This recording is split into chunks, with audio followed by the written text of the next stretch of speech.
Okay, fine by me. Welcome to Tony at 12. I'm Tony LeBlanc, and today I'm in conversation with Kathy Kissick, Chair of the Alderney Animal Welfare Society, and we're going to talk about the AAWS Platinum Jubilee being celebrated this year. Kathy, good to see you. And good to see you too.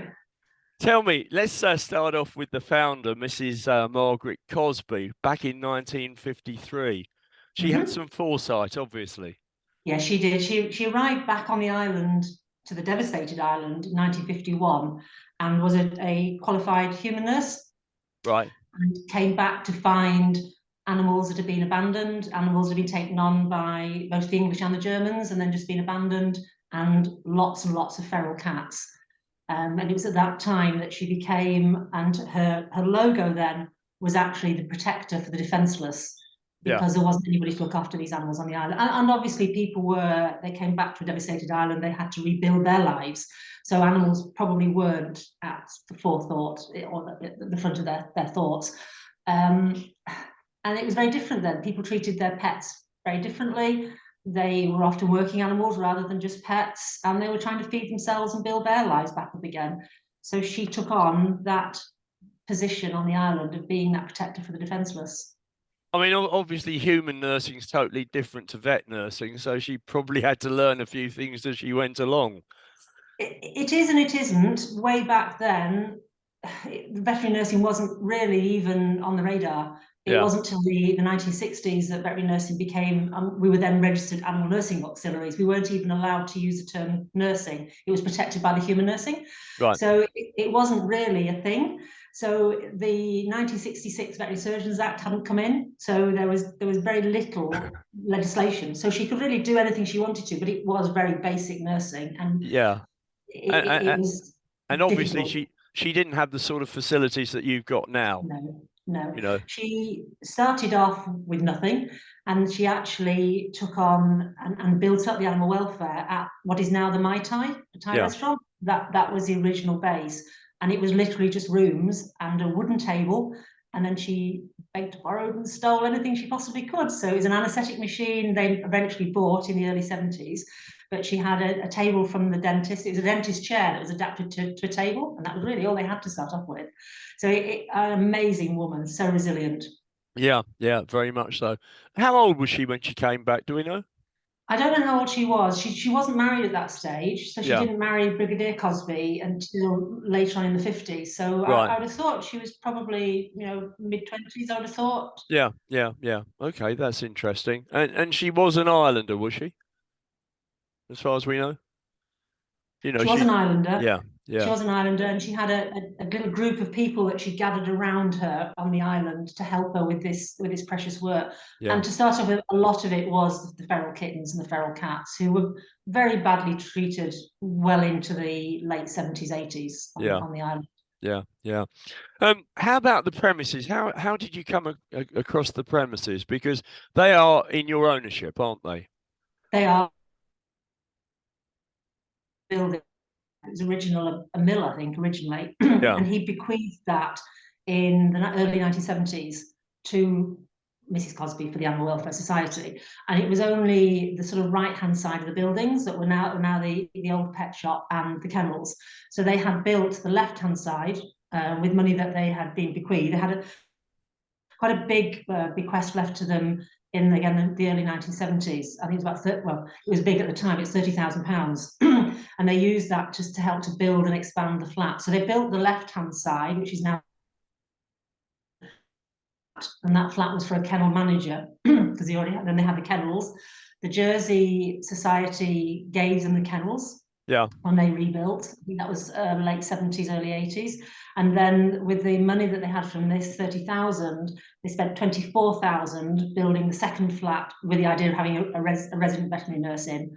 And that was the early 1980s. So it was a long time until they got anything near the premises that we've got now. But quite And clever. he gave all of that, the land and everything. Yeah, but quite clever thinking in terms of, sort of saying, well, it's all very well having an organisation, but if we're going to employ people, we've got to give them accommodation. Absolutely. When you read her letter, kept animal welfare buoyant on the island, and it was the dreams. It was a dream of having a vet coming over more frequently than once every few months. It was a dream of having a resident veterinary nurse here all the time. Yeah. And that's what she worked towards. So yeah, very forward thinking to have those flats built. And then they put the buildings into a trust so that they were protected by the trust. And the Animal Welfare Trust is responsible for the buildings and the welfare of the buildings. And in theory, they allow the Animal Welfare Society to use them, but we allow them to use it free of charge. They're not charged for that.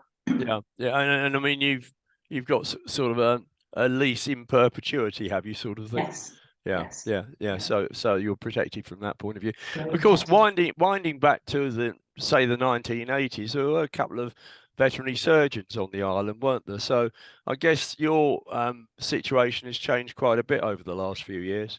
Yeah, it's always been very challenging because it is such a small island. To run a profitable or a veterinary practice that is going to hold its head up, it needs between 5,000 and 10,000 clients. Yeah. To have a full-time vet.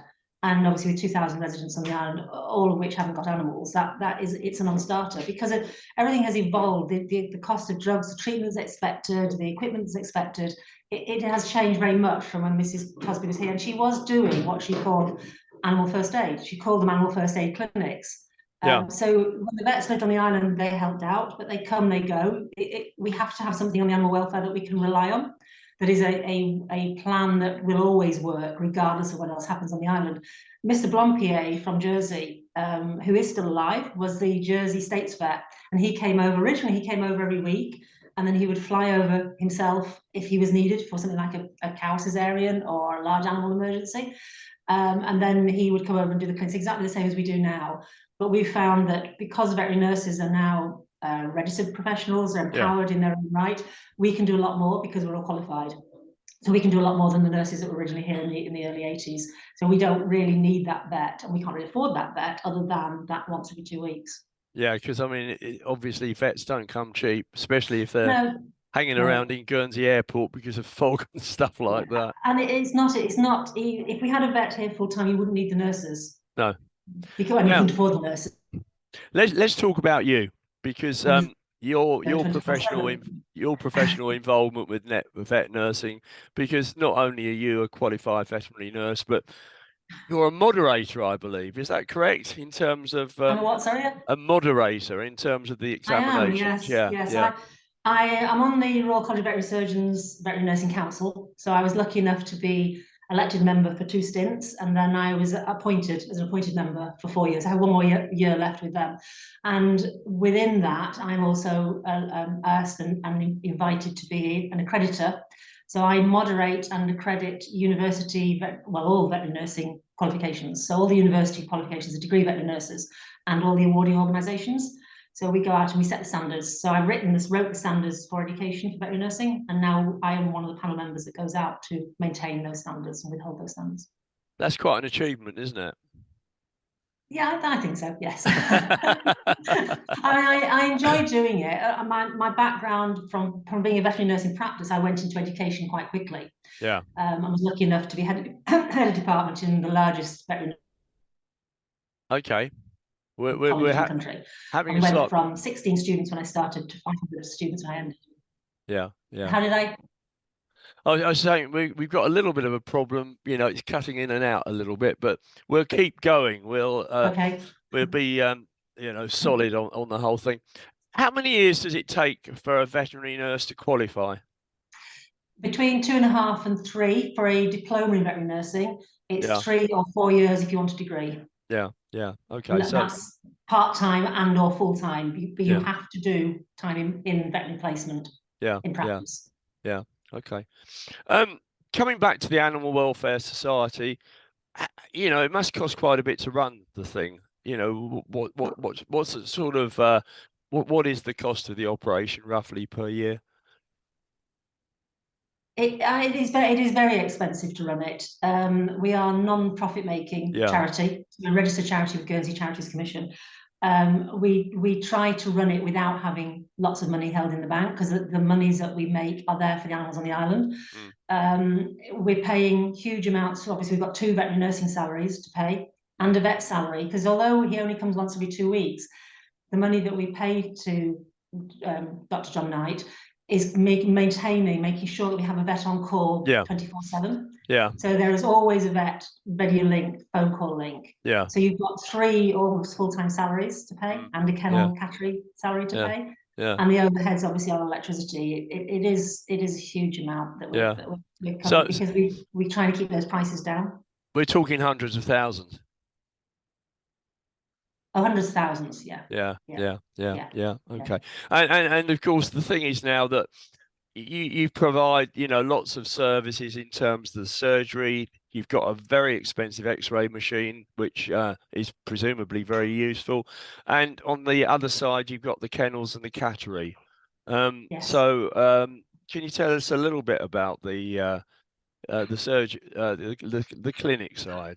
The clinic. Well, the clinic we expanded about 5 years ago by using what was the old storeroom, converting that into an operating theatre, rather than having to use the clinic room. We were trying to streamline it, but also to make it the infection control. We wanted to make sure that was all maintained. So with the X-ray machine, the digital X-ray machine, we have to buy things like autoclaves. We've got a new dental machine, so we can do as much as we possibly can.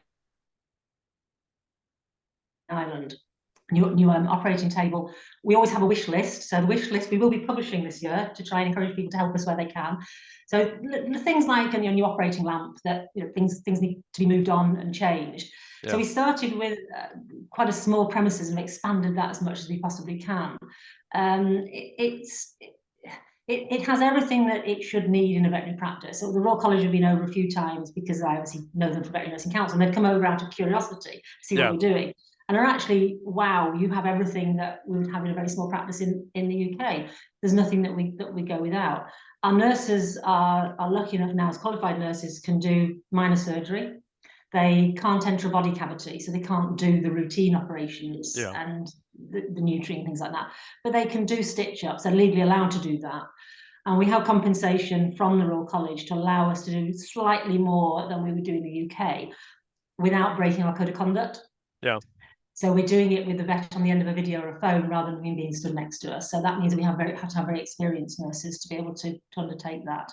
And that's made a huge difference. Buying things like the laser machine, which we use for muscle problems and wound healing, has made a huge difference to the treatment of the animals on the island. And they should have it. They should have everything that an animal can get in the UK, if we can possibly afford it, if we can maintain it.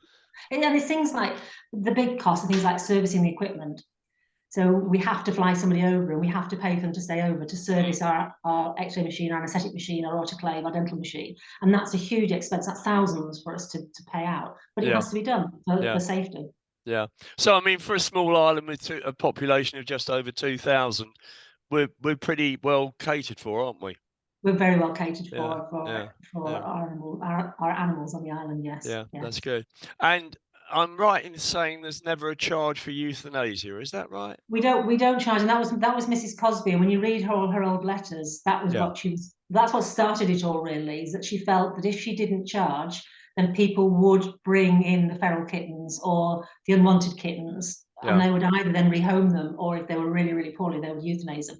We do have to charge if it's an out of hours call or visit, obviously, because we have to pay for the van and the diesel and all the rest of it. But we don't actually charge that. If the animal's brought in, or we go out and do it in a normal working hours, we wouldn't charge for that. And that's something I feel actually really strongly about, because I know in the UK that can sometimes be a huge, huge charge, and often puts people off making the right decision at the right time. And it's something we have maintained all the way through. Yeah, well, that's good to know. You're also sort of involved with the Wildlife Trust in terms of any, destitute animal that they find, you take over control. Have you had any really odd animals, Kathy? We've had gannets in, we've had herons in. We obviously get the blonde hedgehogs in, or even the non-blonde hedgehogs or the blonde-tipped hedgehogs we get in on a regular basis. And the normal things like the ducklings and the wild birds. But we'll only nurse anything back to health that can be rehabilitated and released. It's not fair, even though we have few predators. Well, you don't want to end up with a zoo, do you? It's not fair to release anything that is badly injured, that can't survive on its own. No. So we work very closely with them. Kelly, our other veterinary nurse, and myself have the marine mammal medic qualification. So we are qualified to deal with the seals and the dolphins, or stranded dolphins, whales, anything else that gets stranded. And we do the whole wildlife in that training. So we work very closely with them, but only for the sick animals that we will take in from them. And we've been doing all the avian flu swabbing as well. Well, I've been doing that, keeping it separate from the clinic. So we've been responsible for that. Sea creatures must be a bit of a difficult one. You know, your Wellington boots are only so big. Yeah, and they look very cute, those little seals, but they can give you a very nasty, very infected bite. Let's get on to the Platinum Jubilee, because you know it's not very often we get this sort of thing cropping up. You're celebrating it from April through to September. Yeah. And I thought it'd be quite a good idea if we just sort of ran down some key dates. Obviously, we've missed April, but the next one is 21st of May, I believe. Yeah. Sorry. It is, yes. We're opening up the animal welfare. Second one we've done since I've been here. So the open day is to celebrate what we do, but it's also to let people see behind the scenes, because often they only see that waiting room and the clinic. They have no idea when they hand their pet over to us what actually happens. So we're setting that up. It'll be a one-way system through the x-ray, through the clinic, through the operating room, see where everything goes on, nurses talking about it, and then through the kennel and cattery as well. And we have a celebration cake which is being made, Platinum Jubilee cake, and one of our local supermarkets have sponsored all the drinks and the kiddie sweets and things for us, and the plates and things. So it's going to be and Vinyl Vaughan will be there playing music for us. So that sounds good. Yeah, it should be a good. As long as the sun shines, it'll be a good day. Now the next one, only bit I can't control. No, you can do everything other than weather. The other thing, the next one, 27th of May, looks quite intriguing. Sunset walk in pajamas. Yeah, we decided it was our Platinum Jubilee, so PJs, and we thought, well, have to wear your PJs. Take the dogs on the beach. So they've got the Sunday and then that's it. The beaches are closed to us for the summer. So we thought we'd do a PJ walk in your PJs, and PJs the cafe have sponsored it for us with hot dogs at the end if you've got your PJs on and a dog. So you've got to have PJs on to qualify. You've either got to have a PJs on or have a dog with you to qualify to get your free hot dog. Yeah. So we're going to do the walk from Bray to and end it at Corbett's. Yeah. Okay. Let's come on now to the 7th of June. Tea cake and open garden at Hillside. That's on Bluestone, is it? It's up at the top of Buttes, on Buttes. Oh right, Buttes. Yeah, okay. Buttes car park. Yeah. That's we're sort of piggybacking on the back of Blooming Alderney for that one. Right. So it's one of the gardens. Bradley has given half a day to open it up for us to do a coffee morning, so people can see her beautiful garden and then celebrate the Platinum Jubilee with us as well. That's good. And then coming on to the 12th of July, Dr. John Knight's over with wildlife vet experiences. That sounds quite intriguing. Yeah, Dr. John Knight is his background. He's very quiet about it. He's actually a director and a veterinary director for Born Free and the White Lion Foundation. Right. So his passion is actually the big cats and the rhinos. And he does a lot of work. He was a vet for London Zoo.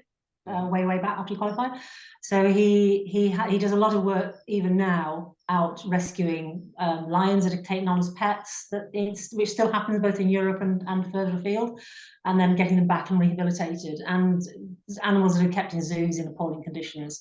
So he's going to come over and talk about what he's done, and work through some of the cases that he's worked on with photographs and slides of the animals that he's treated, and it's just to give people a different insight that we're not all what you see. There's a lot of things that we do behind the scenes that aren't just standing behind and looking at your dogs and cats. So it'll be fascinating. So Born Free was sort of the theme we kept then, because that was a foundation that he worked for. Yeah, and that was set up by the Adamsons, wasn't it? That's right. Yeah, and Virginia McKenna. Yeah. That's right, because she played the part of Joy in the movie. That's right. Which we're now coming on to, because that's on the 14th of July, cinema night, Born Free, lovely film. John Barry music, so that's got to make it good, hasn't it? Yeah. So that's absolutely. So we thought we'd keep that theme. We have the Born Free film showing at the cinema, which is sponsored by one of our committee members. And then we're following that on, which isn't on your notes. We're actually going to be showing the film at the Connaught, because we wanted to embrace the whole island, from children up to our people in the Connaught. So we're showing it on a big screen at the Connaught, and they have been sponsored by Sugar Hog, sponsoring the residents of the Connaught with ice cream and sweeties. That's and we're good. going to do it traditionally with a break, an interval in the middle for them. And you'll be parading up and down the aisle with a tray, will you? I will, yes. Round your neck. Ice creams, Round your ice neck. creams. Now, with these, there's no admission charge, is that right? But there is a retiring collection. Yes, everything we've tried to do, the dog, everything, other than we'll come on to it in a minute, the afternoon tea, we're trying to do with a retiring collection. Yeah, okay. And then, of course, we come on to Alderney Week. So what's happening there as far as the animal welfare is concerned? Alderney Week, we challenged Kelly, our new veterinary nurse, to do a float, which she has taken on with great gusto. And we will have a huge animal welfare float in the procession this year again. So that's the big thing for Alderney Week. Sounds good. And then we sort of get into September, 23rd of September, afternoon tea at the Bray Beach. Yeah, the 23rd of September is the day that it was actually animal welfare was officially formed as a society. Right. And fortunately for us, it lands on a Saturday. So we're going to do a vintage afternoon tea sponsored by the Bray Hotel. There will be a charge for tickets, which we'll put out later on. We're trying to get the coronation out of the way first before we start then feeding all this information. And it'll be a maximum of 45 people that we can take at the Bray, with the vintage music as well, the 1950s music playing right the way through the whole 70 years, hopefully. Just to celebrate. Again, we'll have a cake, an animal welfare 70th Jubilee cake, just to celebrate and thank everybody on the island for supporting us as well, because it is a community thing. It's not just us and not just them, it's us all working together. And presumably information on all of these activities at the visitor centre, is that right? Or it's at the visitor centre, it's on the What's On. There'll be posters up for each event as it's coming up in shop windows. It'll be on wherever we can put it out. I'm hoping to go out on some of the television programmes as well.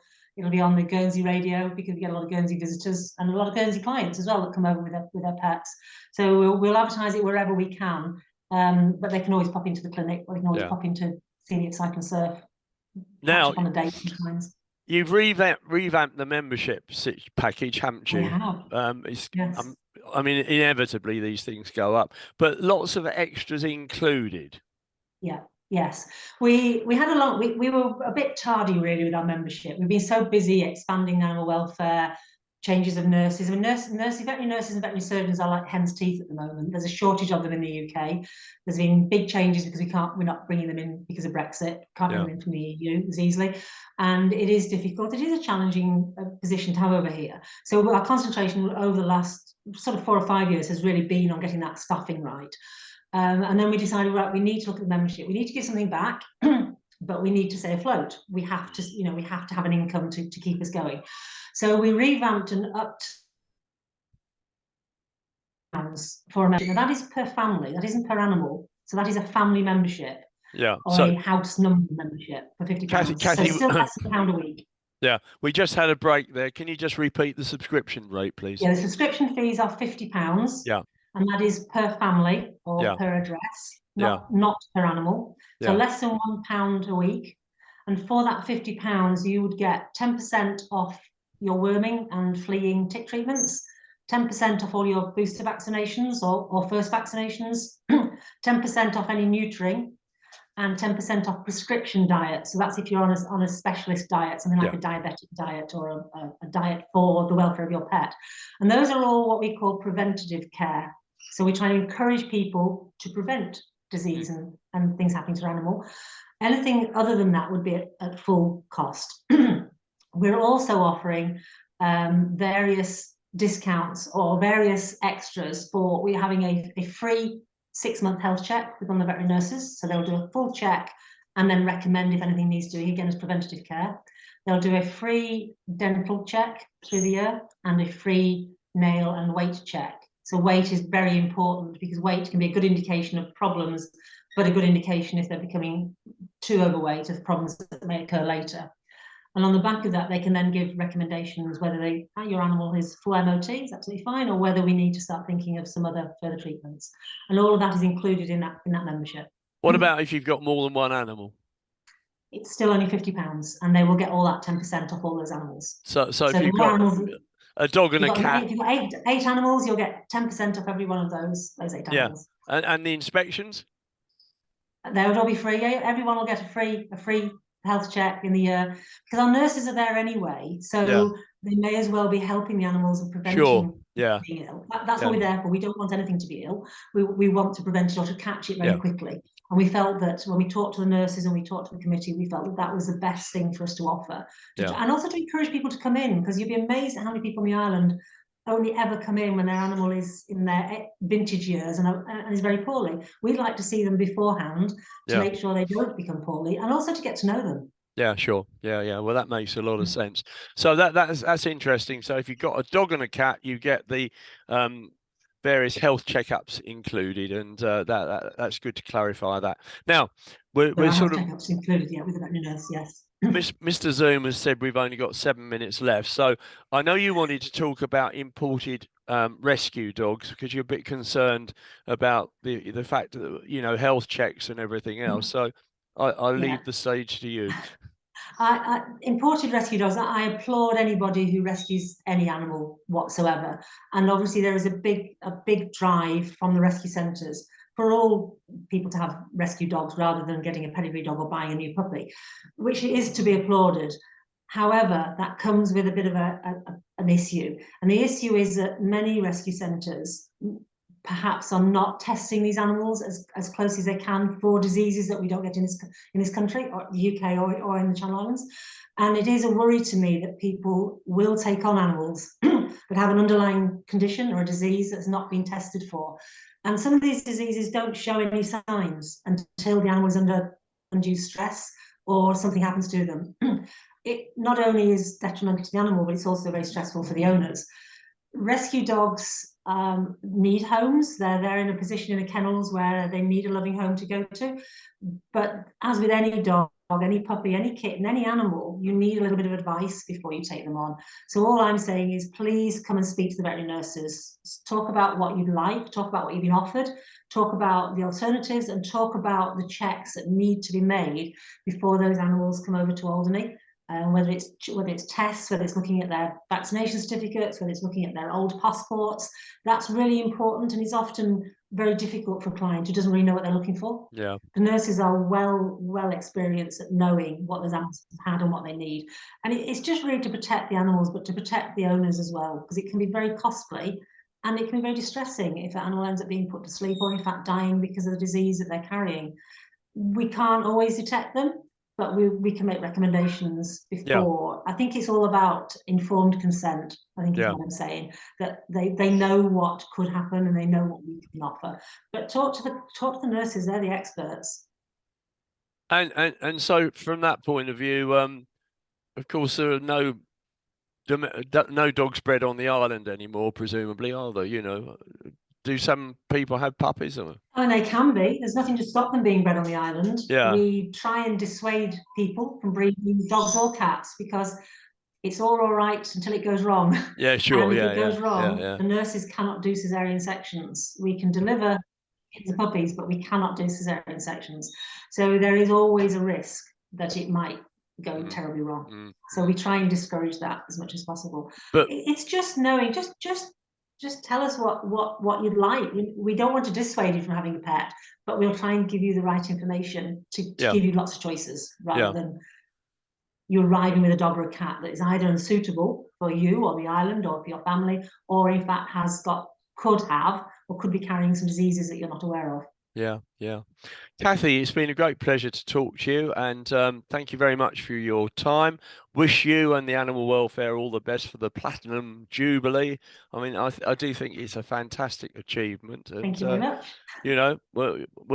We'll certainly be along for some of the events. Many thanks.